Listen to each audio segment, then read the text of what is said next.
many people in the world who really don't understand. Freedom has many difficulties, but we have never had to put a wall up to keep our people in.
Desperate. They are so desperate now they started dancing. Let us, whatever. In any case, welcome to the Leo Zagami Show with Leo and Christy. This is our Saturday show, and today we have something really special ready for you.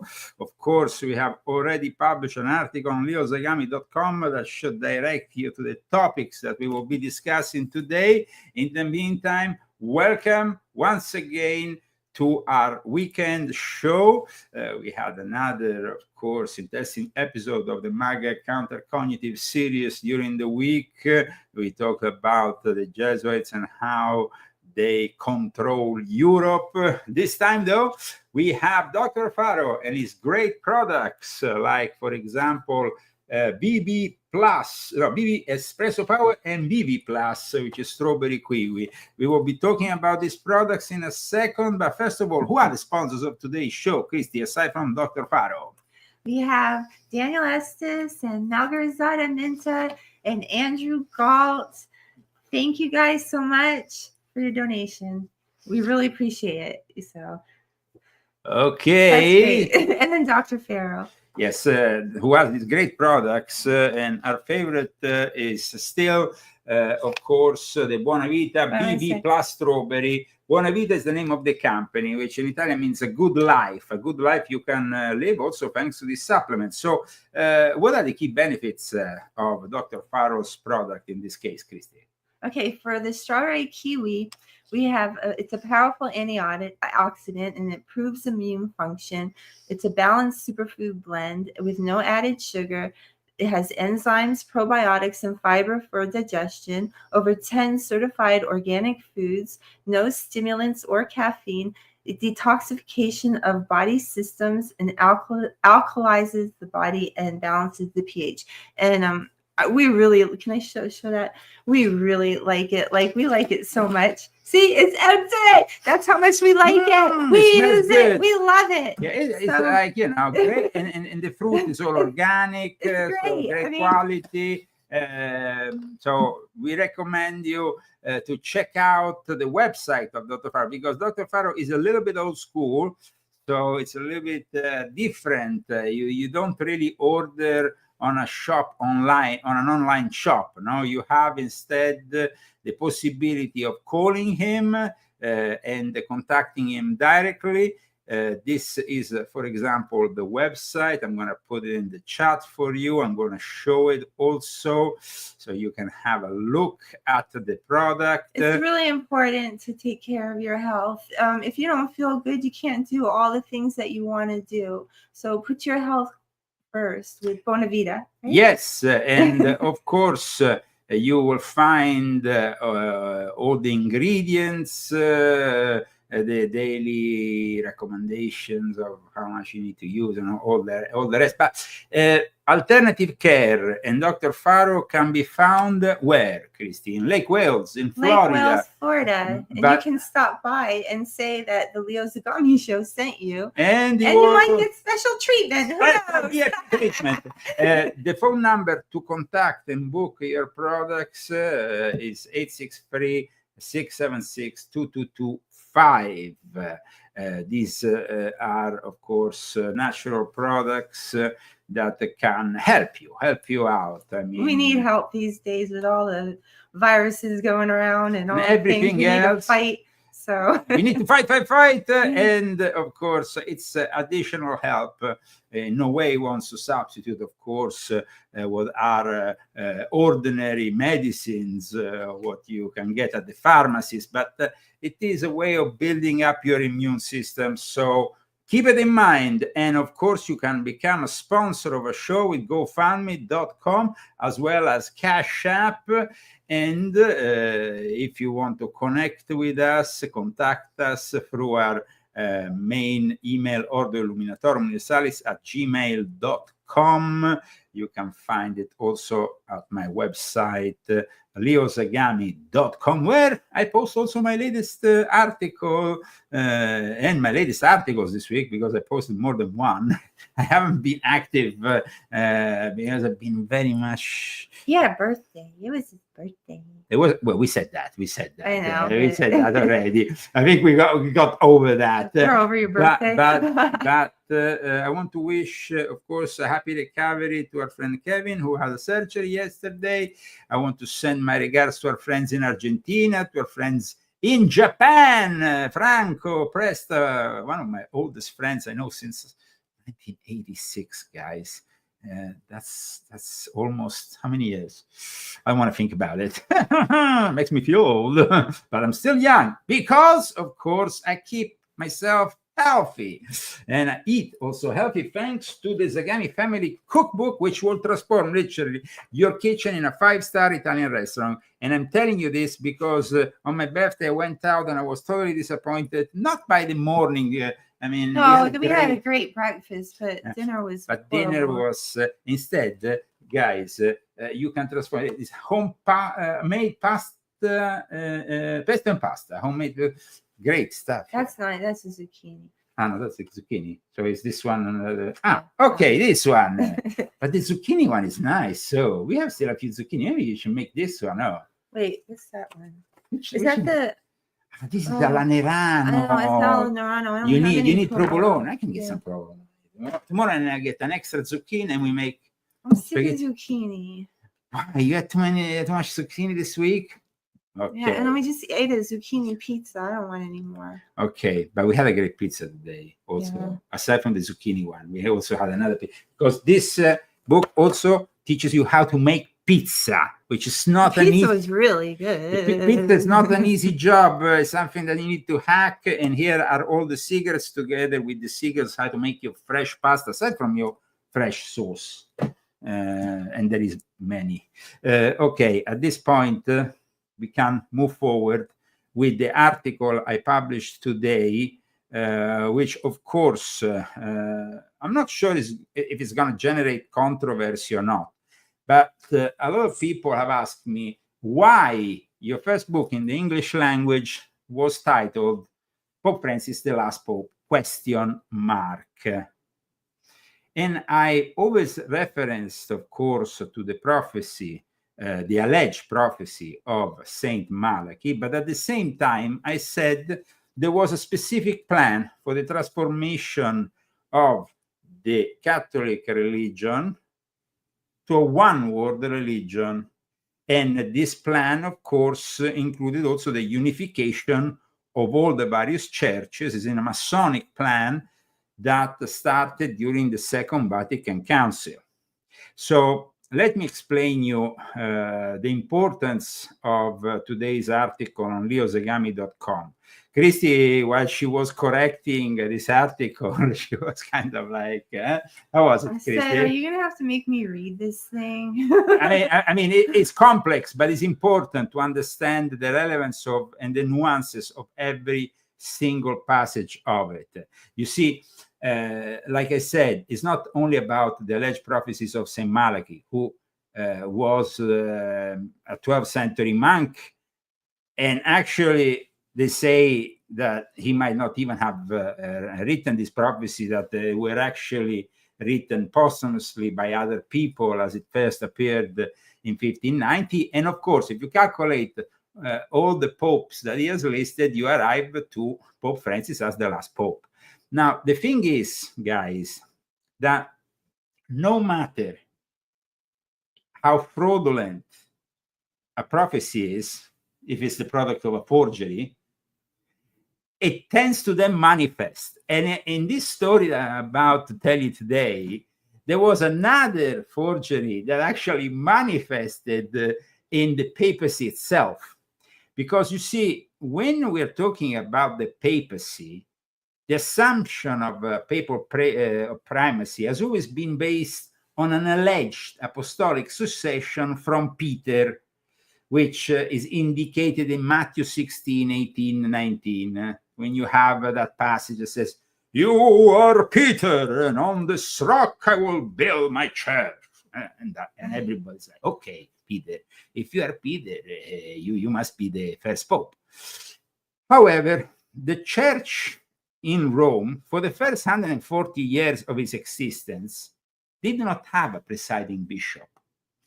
It was later on that in the making of this religion that will be eventually manifesting what we know today as the Catholic religion, they supported their narrative towards the existence of a presiding bishop of everybody else, like a kind of monarchic figure, because let's not forget that the Vatican was also a state. Up until the unification of Italy, the state was very wide, occupied the whole of central Italy. So they were, of course, the state was restricted with the unification of Italy, and now it's a small little state with 900 residents. But they based all their this whole thing on the narrative that are taken from the letters of Ignatius of Antioch. Now, Ignatius of Antioch, also known as Ignatius Theophilus, was one of the early Christian fathers, patriarchs of Antioch, a Christian writer. However, Catholic scholars highlight significant textual problems with the Ignatian manuscripts, including interpolation as well as forgery. In fact, today, when you actually go, even if you go on to say, I mean, just a little, if we go on the Wikipedia of Ignatius of Antioch, you will find that this gentleman here has probably been also the victim of forgeries in his name. So you have a veneration, of course, he's buried in Rome and all that. He's honored even in the Church of England as well as the Orthodox Church. He's definitely a figure that is venered by all churches, including the Lutheran churches. So he was a martyr.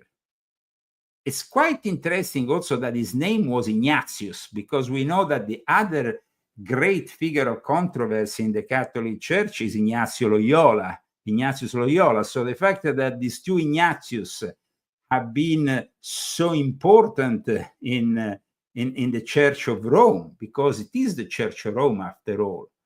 Now, Scholars consider Ignatius' transport to Rome unusual since those persecuted as Christians will be expected to be punished locally. And so they have some controversy also in what is said about his whole history. But there is also the controversy regarding the products. You see, you have the 7 original epistles, and then you have other that are considered pseudo or are considered products that come later on. And the very concept of a pope is based on his work. But like I said, my article is not just an article that comes out of thin air, and Leo Zagami doesn't want to blast, the names of this and this. But today we have to cite some people that at least, give importance to what I'm saying. And so welcome to the Leo Zagami show. I'll put some air conditioning because I definitely think we need some air conditioning as things are getting warmer here in Palm Springs in March. And we discuss who was the guy who really inspired me to give you this detailed account, because it was a few years, I knew that this plan was in the making. Then last year, on the 13th of June, the Vatican published a document. And this document, suddenly I saw that this document was something unusual, because it was like the Vatican was admitting for the first time that the supremacy of the pontiff was something almost artificial, that he was the Bishop of Rome. Now, in Pope Francis, the last Pope, I explained how Pope Francis was gradually becoming more the Bishop of Rome rather than the Pope. He was kind of changing the denomination on certain documents and so on. And when last year, suddenly, we had the Vatican publish this shocking entitled document, titled The Bishop of Rome, Primacy and Synodality in Ecumenical Dialogues and Responses to the Encyclica Ut Unum Sint. Now, it's important that I explain you all this, because then, I wrote about the one-world religion in volume 6.66. In volume 7, I explain you in detail the Freemasons who are involved. In volume 9, I continue to talk about the subject. So we know the final product is the one-world religion.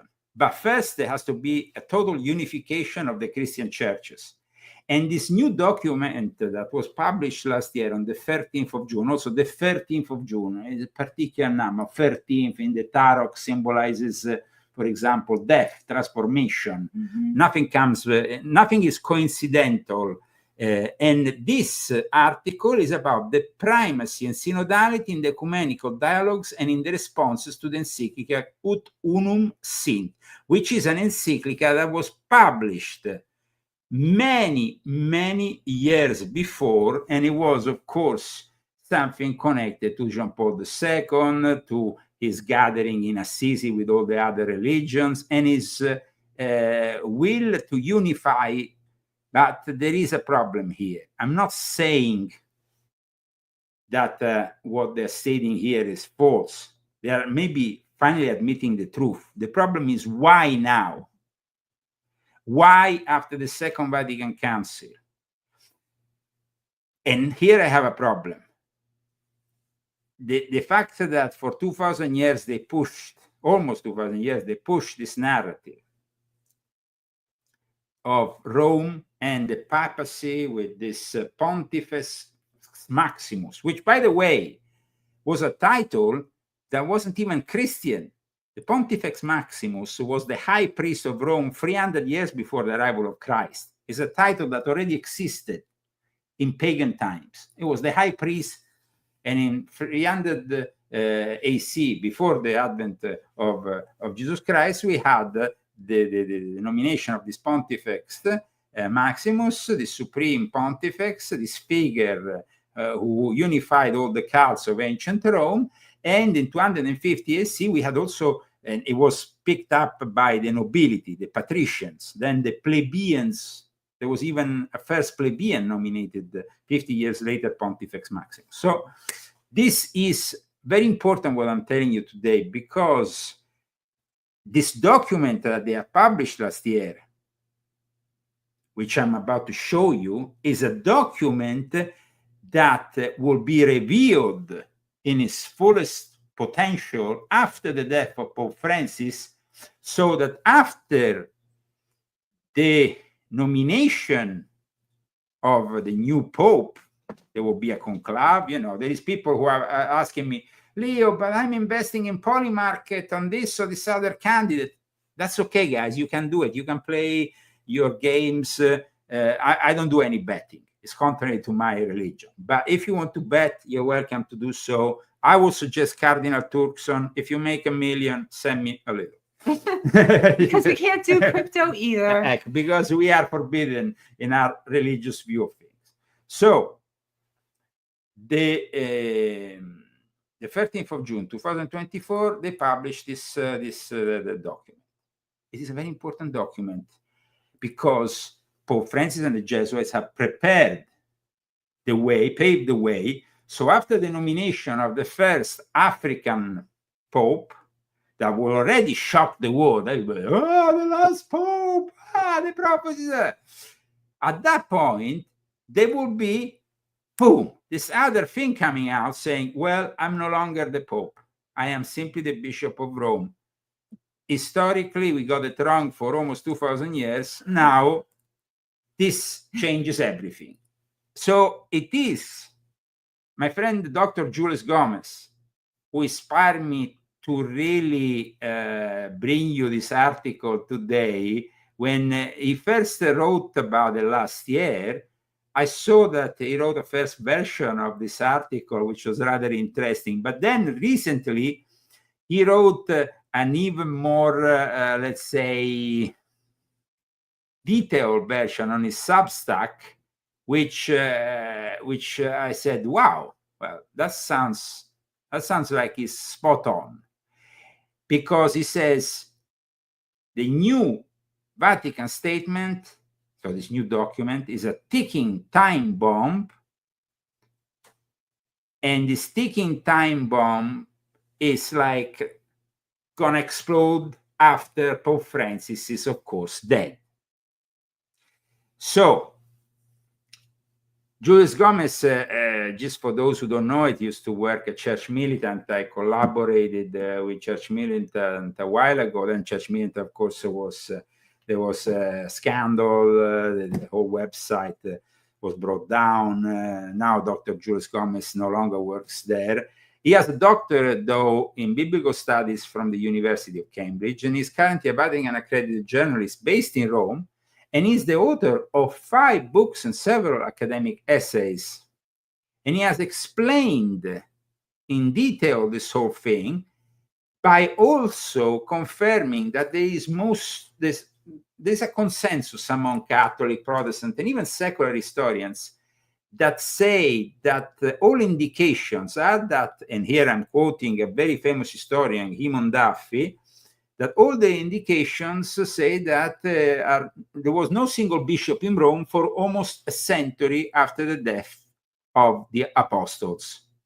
And this is not me who says it, but a very renewed academic who, of course, is also very much accepted by Catholics as being very serious in his assertions, in his studies, and this book was published already back in 2006 by Yale University Press. And it's a book called Saint and Sinners, A History of the Popes. And he's not the only one, though. Like I state in my article published today on leozagami.com, there is also another important historian called Peter Lamp, whose book is entitled From Paul to Valentinus, Christians at Rome in the First 2 Centuries, and is considered by most people in the academic world today the definitive study on the subject, in which, quote, and here Christy can read, not until the second half of the 2nd century under Anicetus, Do we find compelling evidence of a monarchical episcopacy?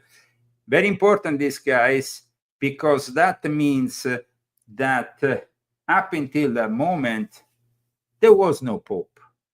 There was simply a plurality of presbyters.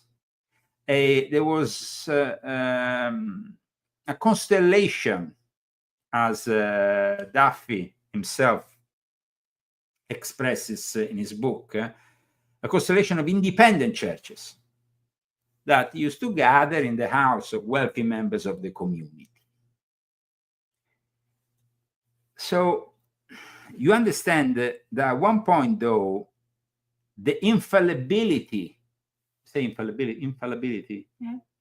of the Pope comes into the picture. But many, many centuries later, almost 1,000 years later, in his bull Unam Sanctam that was published in 1302, Pope Boniface declares and proclaims that it is absolutely necessary for salvation that every human creature be subject to the Roman Pontiff. Now, this whole thing comes from another forged document. And that forged document, the people say, but is the Vatican based on forgery? Well, guys, unfortunately, a lot of this, of this religious material, religious things, because I don't see them as spiritual at all, are based on human construction. The donation of Constantine was and is today considered, fortunately, a forgery, and it is this donation of Constantine that gave the possibility to the Pope to support his claims of political authority later on. And this document apparently was put together in the 9th century. So we're talking about many, many years later. See, guys, I'm not making this up. I'm talking about Donatio Costantini, which means donation of Constantine, and is a forged Roman imperial decree by which Constantine the Great, that we all say, of course, the mother was also a Christian, he accepted Christianity, but the authority that was transferred to an hypothetical pope seems to be a complete fake. So I'm not saying here that what the Vatican is about to unleash on the world once this new pope arrives is fraudulent. It's actually the truth. They're finally stating the truth. But the problem, there is a problem, though. You see, in the gospel, we find the truth should set us free. No, the truth should set you free, should set all of us free. The truth setting that sets us free is really something important. But like I write in my article, this truth could have been brought out a long time ago. So why now? Why now? Because it's instrumental for the creation of the one world religion. And now I give you the scoop that not even Jules Gomez put together, because Leo Zagami wanted to go even deeper than my friend Jules. I mean, I love the work Jules does, maximum respect for what Jules did. You can find him on Substack at Dr. Julius Gomez, and I suggest if you are into this kind of things to go and check him out. But I wanted to go further because, first of all, why the papal infallibility? Why? Because it was instrumental. It was instrumental, of course, for the Christianity that established itself after the Emperor Constantine as the religion of the Roman Empire, but also later on as in the 9th century with the nascent Holy Roman Empire that brought us, in fact, the forgery of the donation of Constantine. The fact that this was about political authority, not only religious authority. It became something even more distant from Jesus, because Jesus never talked about political authority. What is of Caesar should stay of Caesar, not something to do with the church. Now, let me explain how Pope Francis and the Jesuits have planted what Gomez has defined as a time bomb to detonate the papal supremacy. This means, guys, that, like I claimed in my first book in the English language, once again, I'm correct. And I'm not. Zagami was right. It was right. He was right. He's right. I don't want to be bombastic here with the overtones of ego, which I don't want to really put into the equation, because this is a very important matter, especially for the people of faith, of the Catholic faith in particular. You see, it is a time bomb that the Jesuits have built.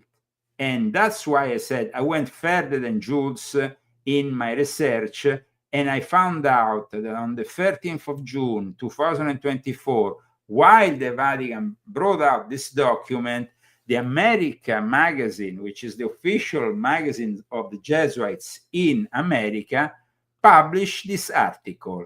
And this article gives us, basically lays out the foundation of the unification of all Christians as they have envisioned as a first step for the one world religion. You see, it is June 13, 2024. What's the right role of the Bishop of Rome and papal primacy? Vatican document seeks path to unity with other Christian churches. Guys, they're telling us, they're not hiding, they're not speculating, they're not doing anything behind their backs. The problem is that most people are ignorant of such matters. And that's why when you go into this article, you get really shocked. You see, on June 13, the Vatican Dicastery, please read this.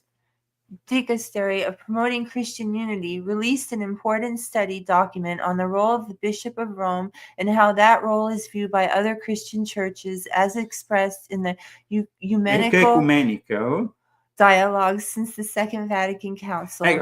You know, I've been talking about the Second Vatican Council in all my books. I've discussed how the Second Vatican Council should be actually called the Second Masonic Vatican Council, because the Freemasons, especially the progressive Masons of the Grand Lodge de France, the Grand Orient of France, like I also explained in volume 6.66, took over the Second Vatican Council. And in volume 7 of my Confessions, as those people who have read this book know, I explain how they gathered in December 1965 and made this Pact of the Catacombs, and the guy who led these people in this Pact of the Catacombs became the mentor of none other than Klaus Schwab, who wants you to eat the bugs, and who is, of course, the guy who created soon after the World Economic Forum in Davos. And he invited them, the Red Bishop who created the Pact of the Catacombs, in, I think, 1974 in Davos. And that was a big controversy because the bishop was a South American bishop, clearly leaning on the left, but Klaus Schwab opened a whole new trajectory for the elite gathered in Davos. So please read volume 7 to understand further what I'm talking about here.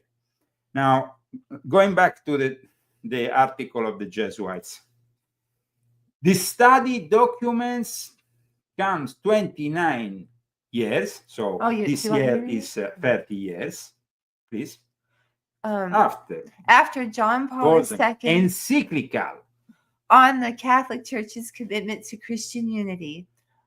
Unum Sint, which is Latin for that they may be one, which invited the pastors and theologians of other Christian churches to see together, of course, the forms in which the ministry of the Bishop of Rome may accomplish a service of love recognized by all concerned. Now, it's important because here the Polish Pope issued the invitation aware of how the primacy of the Bishop of Rome has caused and still causes roadblocks to other Christian churches on the journey to the unity willed by Christ.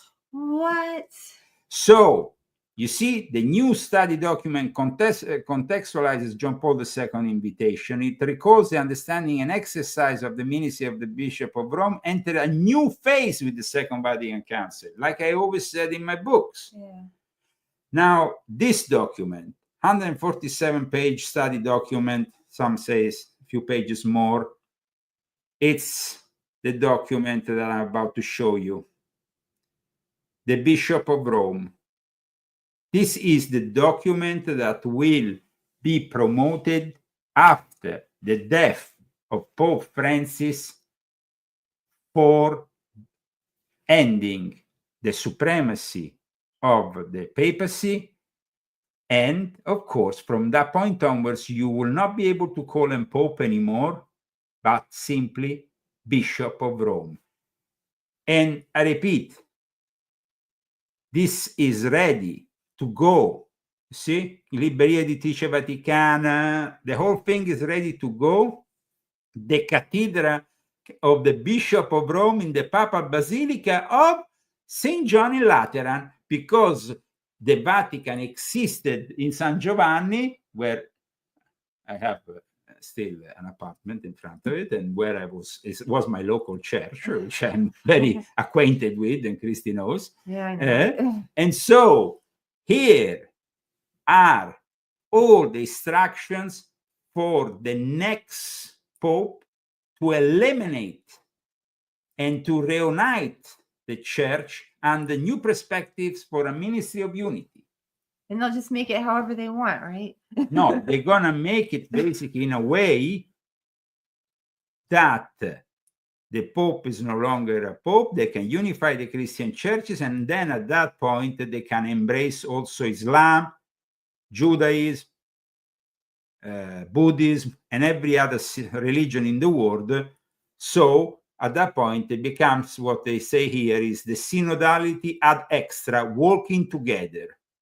Oh boy, oh boy, oh boy, oh boy. So you understand that towards an exercise of primacy in the 21st century, a proposal for the plenary assembly of the dicastery for promoting Christian unity based on the study document, the Bishop of Rome.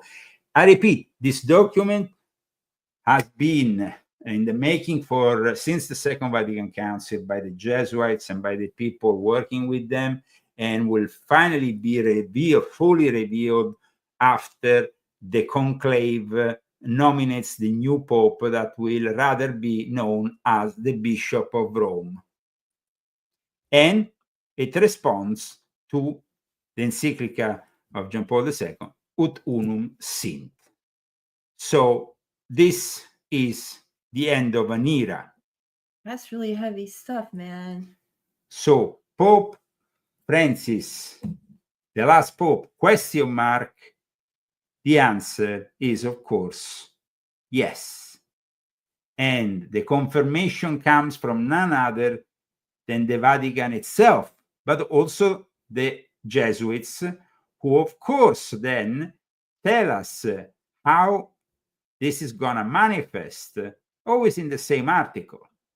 So, guys, there's no secrets anymore. All secrets will be revealed in the end, but it's instrumental for them, not because it wants to make clarity, but it wants to rather destroy what is left of the Catholic faith and the supremacy of the Pope, which, I mean, maybe should have never existed. But I explain one thing. Pius XI thought that it was a very bad idea to put into discussion the supremacy of the Pope, because at that point you open a can of worms and the whole thing gets really messy.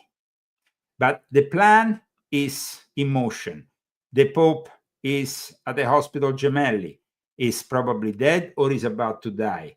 Nevertheless, Cardinal Koch, who is, the name Cardinal Koch, it's a name a bit weird for a Vatican cardinal. But, how you want to read it? Can it be like Coach?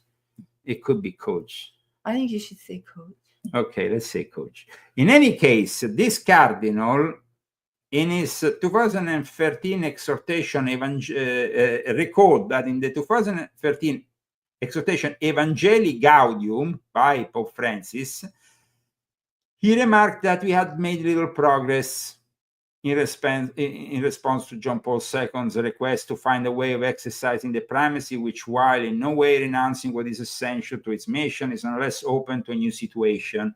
Now things are changing, because this study document, which, like I explained in this show today, it's a bomb about to explode that will change forever the history of the Catholic Church, and thereby the history of humanity that relied so much on the image of a figure that for billions of Catholics around the world symbolizes the representative of God on earth.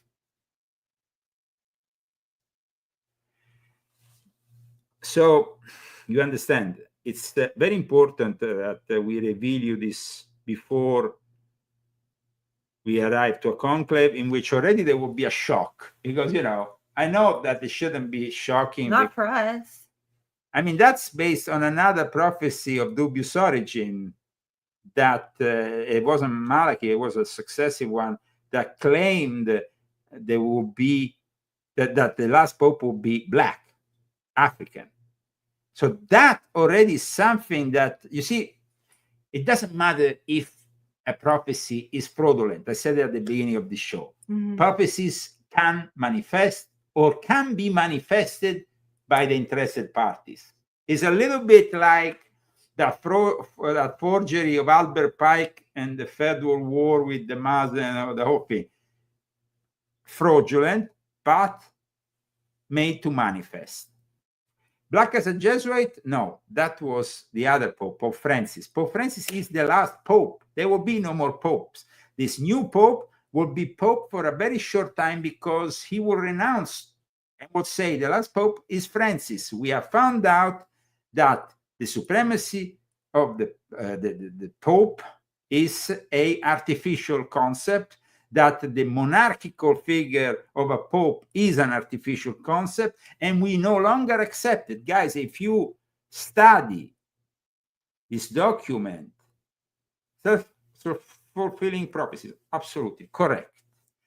So Cardinal says here, the Cardinal Coach says that the study document is a step forward taken by the Dicastery on the 25th anniversary of John Paul's encyclical. It saw as an opportunity to synthesize this reflection and gather the main fruits. You see, the thing is that I explained in volume 6.66, I started to explain volume 60, that the Pope was putting together, gathering, you know, all these religions. I know. But there is also another element of the self-fulfilling prophecy of the alleged Saint Malachi. And it is the return of Jesus. Because it said that after the last Pope, so the last Pope being Pope Francis, because for a series of reasons, like I explained, they are prepared for a very long time, this whole thing. So there will no longer be a Pope, there will be simply a bishop. And like my friend Jules Gomez said, this, of course, would seem a good thing for the Orthodox, for the Evangelic Church. But in reality, it is not a good thing, simply because it's the first step towards formalizing the creation of a one-world religion. In the meantime, I want to, of course, introduce all of you to the wonderful products of Dr. Faro. Buona Vita. In particular, BB Plus Strawberry Kiwi, which is a great product. But there is another product which I use regularly, and it's called BB Express Power. Okay, please tell me what BB Express Power does for us. Its key benefits is it's a powerful antioxidant and supports immune function, over 45 different superfoods, no wheat, dairy, preservatives, or MSG, enzymes, probiotics, and fiber for digestion, alkalized body and balanced pH, and supports detoxification of body systems. Remember, guys, that Dr. Faro is an old school guy. So he doesn't have a shop online. He prefers for you to simply connect with him. He likes a personal connection with the people that order his products. So I know this seems strange, but it is actually It's a way. nice. It's very nice and gives you also the possibility, if you are in Florida, to go and visit him. But if you're not in Florida, simply call him at 863-676-2225. He has this website, which is Lake Wales chiropractor.com, and then he has also another website, which is www.drfaro.com. So he has a couple of websites. His services and his products are great. You have online forms, things that, of course, if you want to rely on the alternative care of Dr. Faro as a patient, that's, of course, also another possibility. Moving forward with today's subject, we are telling you how the Jesuits and Pope Francis have planned the end of the papacy, have planned this for a very long time. Since the Second Vatican Council, the Jesuits have been sabotaging the Catholic Church. And the result of revealing you this time the truth is actually not in the interest of the truth, but is in their interest of building a one-world religion like the one I explained in detail, made together hand in hand with the Freemasons. And this one-world religion, of course, will be aiding the Antichrist, because that's what is happening here. The term bishop, episcopos in the New Testament is used interchangeably with the term presbyteros and cannot be used to prove that there was an early monarchical episcopate. Like we said, historians, very important historians, have come down to the conclusions that the Pope is an artificial construct. So everybody agrees. However, this artificial construct has manifested into something that in the Vatican I, because there was a first Vatican Council, it was a dogma of infallibility that was brought back from Boniface VIII and confirmed for another time, and it made the church special. The Catholic Church in this way claimed that they were lining up with this lineage that went from Peter all the way to us.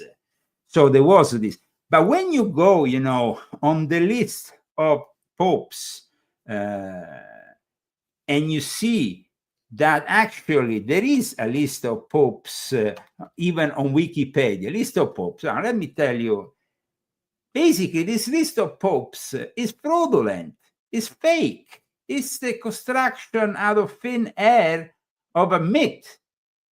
So it is disappointing for a lot of people, I guess, that, they go there and they say, oh, the list of popes, the chronological list of popes from the first millennium onwards. You had Peter, and then you had Linus, and then you had Anacletus.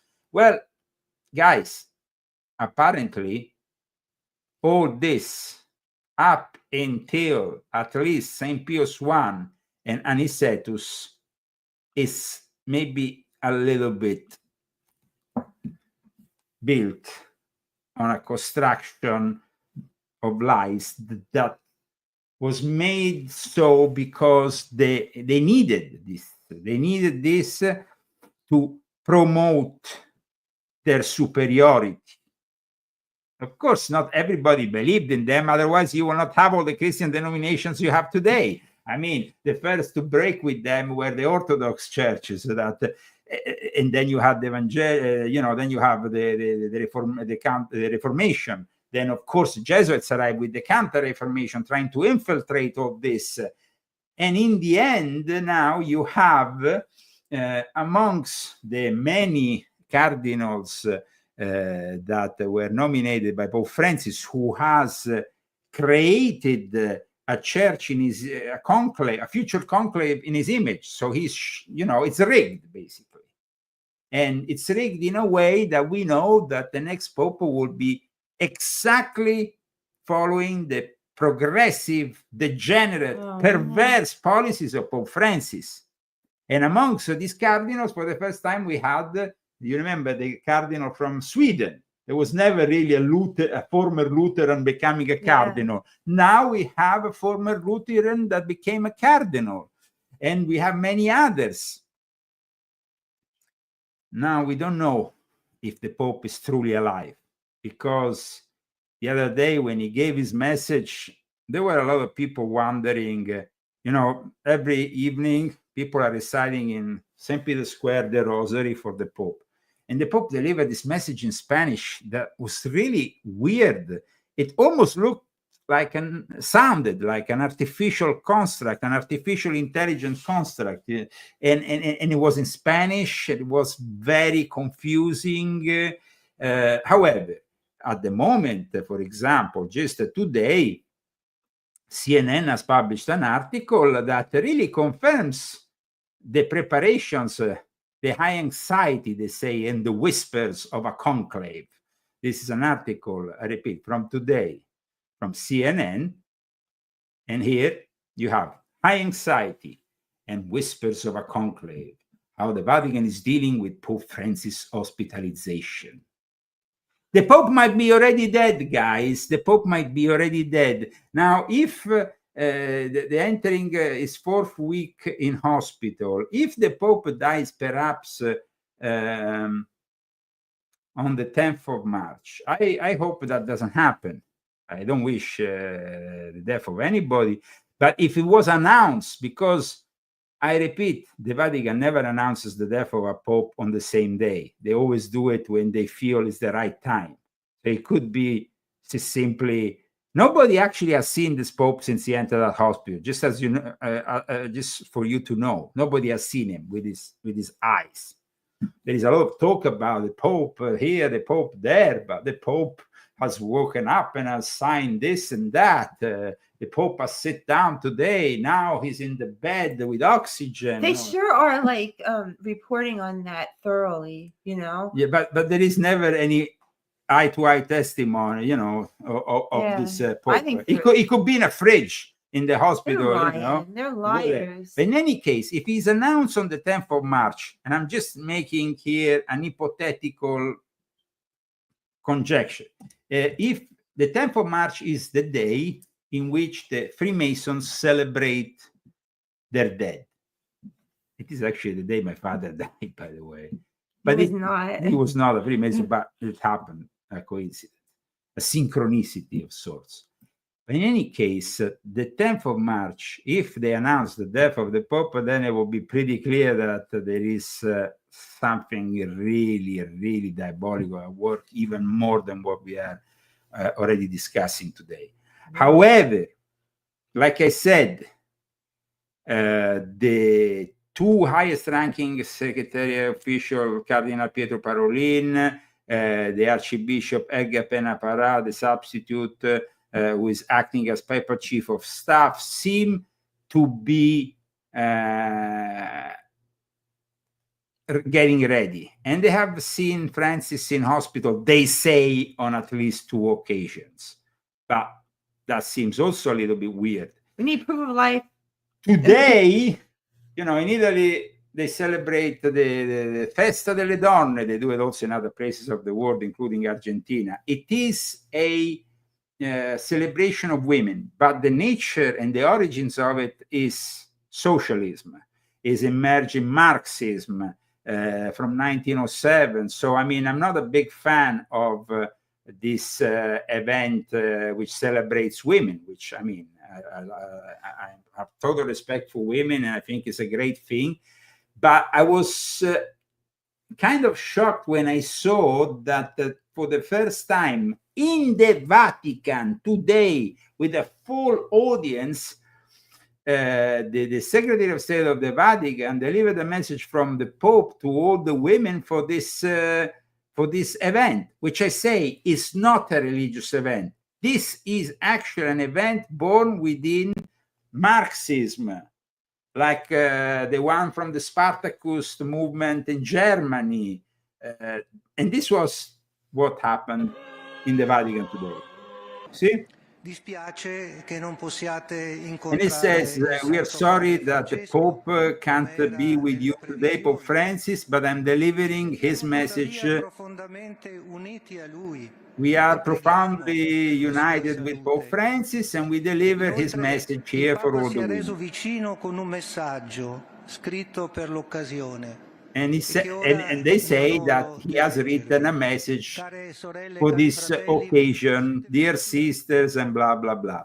However, evidence that the Pope wrote this message, I don't know. I mean, anybody can write a message and say it's written by the Pope.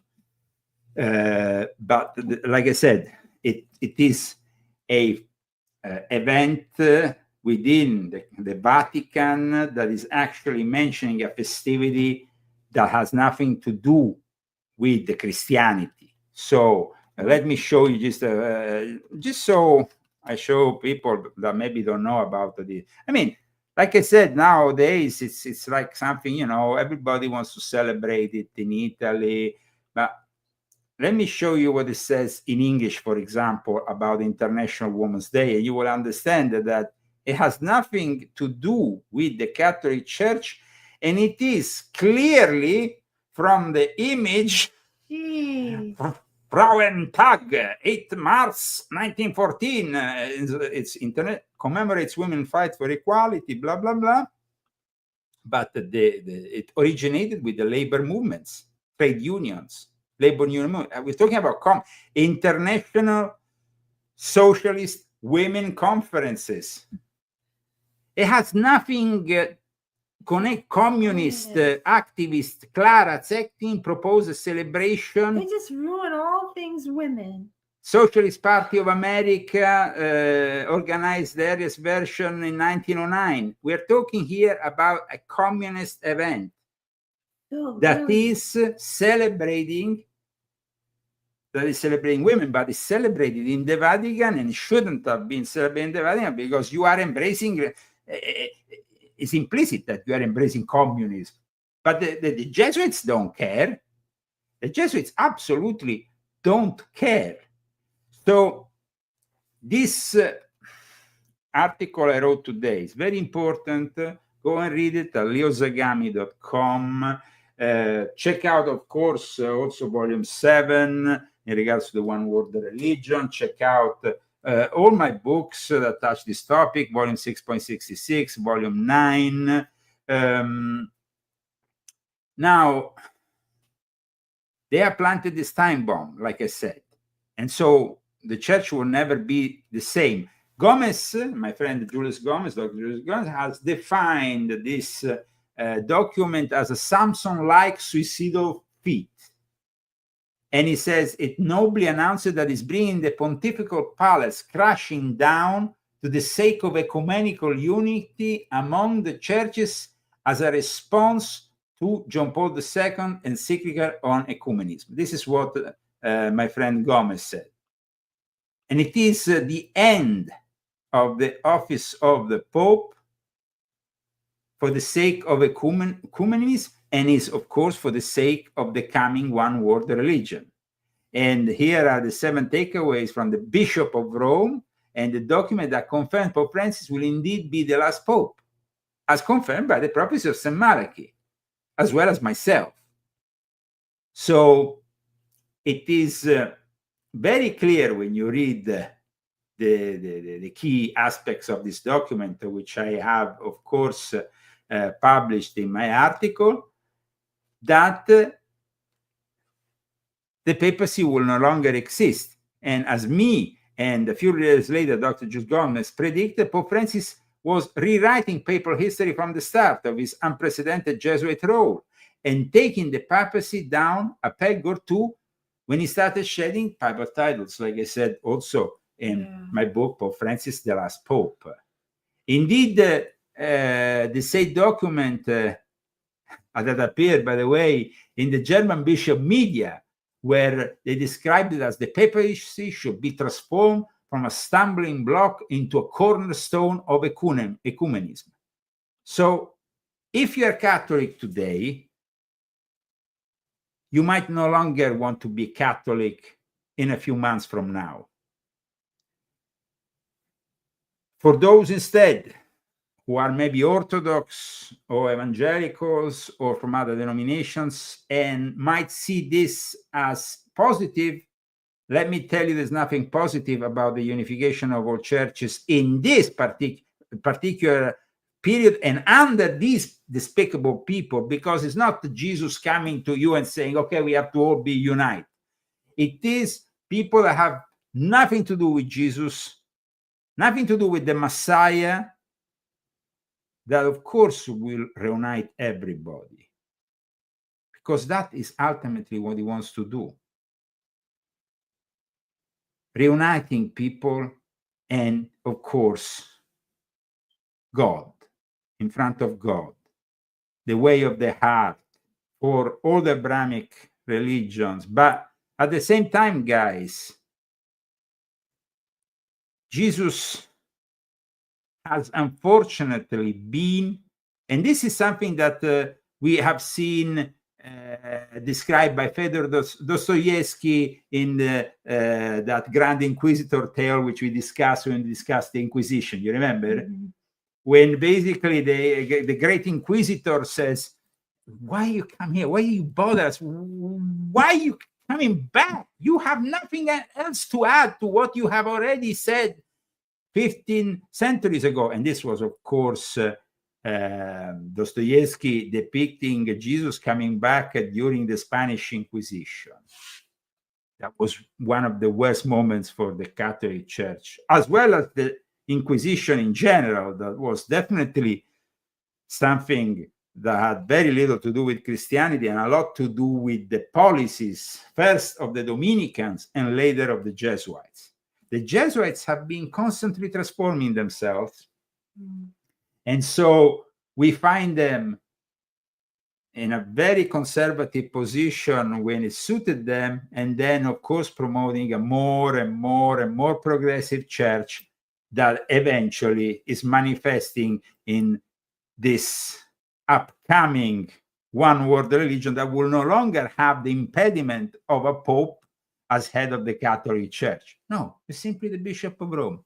He's going to meet with all other bishops. And at that point, it will be very interesting to see if, because you see, Bartolomeo, the head of the most important Orthodox Church, the Church of Constantinople, will, of course, and it's already engaged in this one world religion because it's connected to Freemasonry.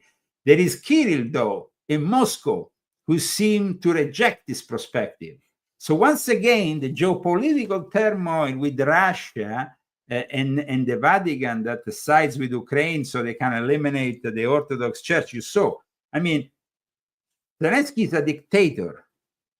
Zelensky is the guy who is persecuting the Orthodox Russian Church in his own country, who has changed the date of Christmas from the Orthodox Christmas date to the one that is used instead by the Catholic and the Evangelic and all the others. He is destroying, and so this also is connected in a way, because I remember myself when I was invited by General Savoio to a meeting in Greece on an island of all the various Orthodox denominations, and unfortunately didn't manage to get the Russians to go along. And so then this eventually manifests also in something political. And eventually we have another element that it's rarely seen, because, okay, we have, of course, everybody focusing on what happened in the Oval Office with, and we know that now Zelensky is not even going to meet with the American delegation in Saudi Arabia. Probably he does the right thing, because probably in Saudi Arabia he doesn't have the protection of the Democrats watching his back here in the United States. He might end up as food for the lions in Saudi Arabia. But in any case, this great division, which is also geopolitical, has also a religious aspect. And we have so many people, so many young people who are now embracing the Orthodox faith rather than the Catholic faith, because they think, of course, there is too much being compromised in the Catholic world. And it's sad, but it's true. There is a lot that's being compromised in the Catholic world. And so today, I hope that with this show, And I want to thank once again Buonavita, Dr. Faro, also the other sponsors. Who are the other sponsors, Christine? Andrew Galt and Daniel Estes and Malgrizada Minta. Thank you so much. Thank you so much for those who make possible this show. And also, we have our next show in the middle of the week made possible by Daniel Estes. So thank you, Daniel Estes. Thanks again for the wonderful products of Buonavita, of Dr. Faro, which I strongly encourage you to get, because I mean, I try it on myself. They work out, they build my immune system. The same with Christy, they help us. I'm not stating in any way they're a substitute to any ordinary medicines that you might take, but you have to build up your system, guys, to prevent attack from all this. Well, I don't like ordinary medicine. Yes, How do you like that? that's true. I don't go to the doctor. Somebody was asking here in the chat if Rosambar is here. Rosambar should be here. Yeah, she doesn't come around. She's disappeared. yeah. She's with the whatever, doing the whatever. But Rosambar, back in the days, during the early days of the pandemic, we had a show which was actually starting to work the different aspects of various religious denominations in this show entitled The Pew, which definitely in its 10 episodes has made history because it was very unusual. And I'm very glad that I was able to put it together with her back in the days. But you see, the problem is that people don't realize that we are very close to something very big happening here. Something very big that will happen. And these prophecies that tend to manifest will ultimately lead us to a Messiah that definitely wants us to be together with God in a moment in which we will be fearing our worst enemy, Cyber Satan, who will be aiding the Antichrist and the one world religion. You see, in the last few years, the Vatican has been working behind the scenes with its Jesuits on artificial intelligence, on robotics, in a series of meetings behind closed doors. Some of them were announced publicly, some of them were not. Ultimately, they want you to worship the AI as their God. Because the Jesuits are the product of the Alumbrados, they are the products of Gnosticism, they are the products of the Illuminati of their time. They became then the guys in charge of Bishop's Illuminati. Adam Bishop created his Illuminati thinking he could oppose the Jesuits, but quickly realized that he was actually working for the Jesuits. In fact, Knig, his main collaborator, said when he left, you are simply working for the Jesuits. And the Jesuits have experimented further that the communism that was built by the Jesuits in the Reducciones, communism has become a virus that in itself created another virus. And that virus, of course, unfortunately killed 7 million people. A virus that it's now known as the COVID virus. And I must say that we are finally opening up, you know, there is also the mainstream media that is opening up to the truth, even with a documentary like this one. But 5 years later, the world is still asking, how did this happen and who is responsible? As a foreign news reporter for The Sun, I've watched as claims about COVID's origins, once widely dismissed as conspiracy theories and pseudoscience, have gone mainstream. Now, I want to discover why it's taken so long for the lab leak theory and those who sounded the alarm from the start to be taken seriously. And if you go on volume 5 of my confessions, and you read what I wrote in the edition that is still being sold, it's all correct. But they call us conspiracy theorists. They removed 17 channels during the pandemic, They affected my livelihood. They closed down five PayPals. We are no longer on PayPal. They make it really hard. They made it really hard for us to make a living, and they were on the verge of censoring my books. Oh, that was very, very, very, very scary. I'm so glad that Trump's president. So, guys, That was remember bad. what has happened. Remember what has happened. Let's never forget. So the virus of communism, together with the virus that manifested from a lab of a communist state like China in courts with the deep state here in America, produced a monster that killed millions of people and affected the lives of a lot of people, including myself, including Christy. Yeah, we both got it. And it was terrible. I never didn't talk about it. We still did shows during it, but we had, it wasn't like the terrible COVID from the first time, when it first went around. It didn't affect the lungs, but unfortunately it was for me, Omicron. but unfortunately for me, for 1 year I suffered of fibromyalgia and fibromyalgia. How do you say fibromyalgia? It's fibromyalgia. Yes, and for a year, for almost a year, I was incapacitated, and for the first 6 months, it was almost impossible for me to walk.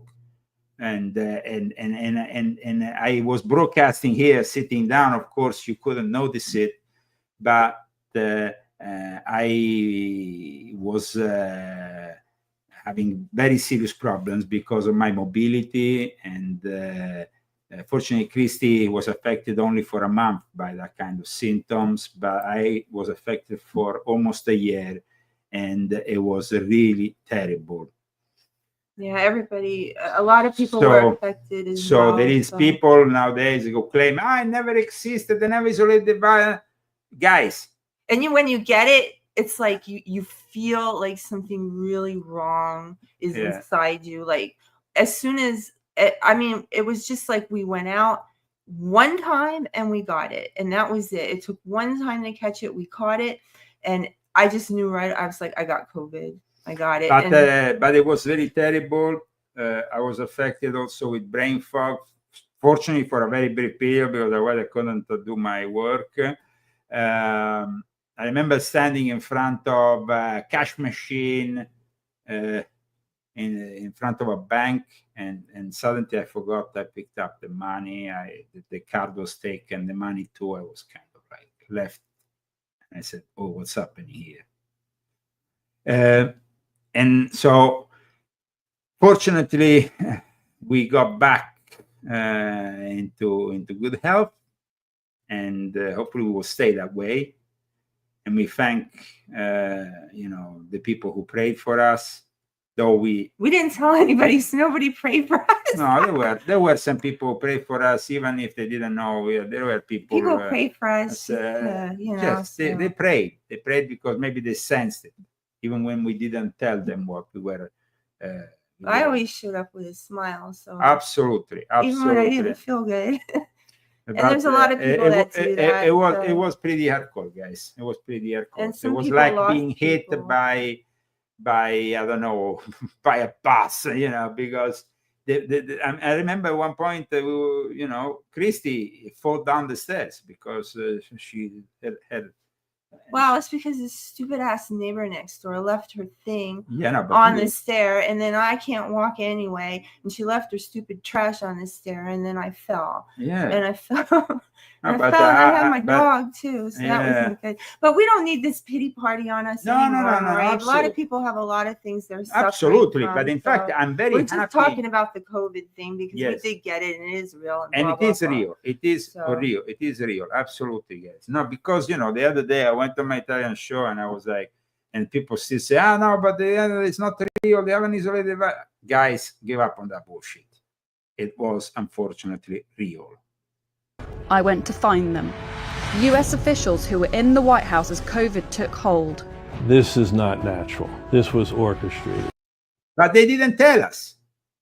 And the Jesuits were behind it all because they have been best friends with China for over 400, almost 500 years since the inception, the creation of this diabolical order. Well, guys, thank you so much for following us today. Thank you to Buona Vita, to Dr. Faro, for all these great products that, of course, help us in our everyday activities. They are great supplements. They taste really good, too. And they're made out of great products. You can find, of course, Dr. Faro on his own website or the other one. He has a couple of websites. I want to show also the website of Dr. Faro himself because I find it very nice website, very well put together, though, guys. And if you don't have a book, please buy a book, as we are selling 0 books today. And we sold 1 book yesterday. So it's really hard to make a living when we're trying to do this kind of work to help people and help humanity to survive the end times. Please help us and buy a book. Yes, sometimes it's very hard. But we are, of course, helped by great people like Dr. Faro and Daniel Estes. And all the people that come and you give just a little bit, like Malgorzata Minta. We really appreciate it. She gives $10 a week, but that lets us know that she appreciates us. So thank you. Thank you very much to all of you. And of course, we see you on Wednesday because we will be back on Wednesday next week. Thanks to Daniel Estes. We were back this week on Thursday, but we are going back to our normal traditional Wednesday because, of course, it was my birthday on Wednesday, so I couldn't do it, guys. And then you have to have fun, no? Playing mini golf. It was fun. Yeah, it was fun. Absolutely. That time, our world has taken so many steps in the wrong direction.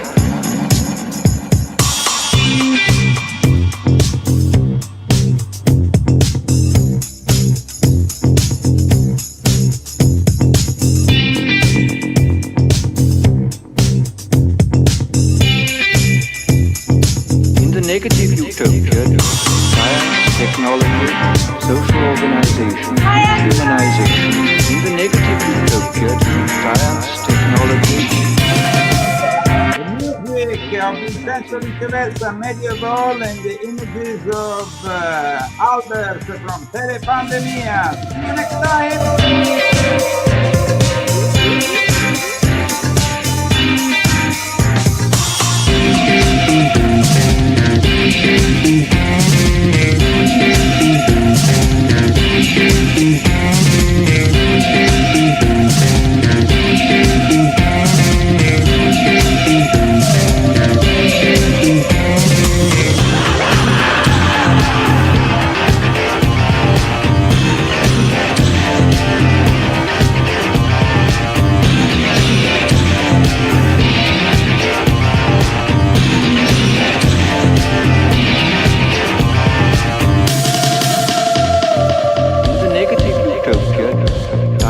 Technology, social organization, dehumanization.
technology, social organization,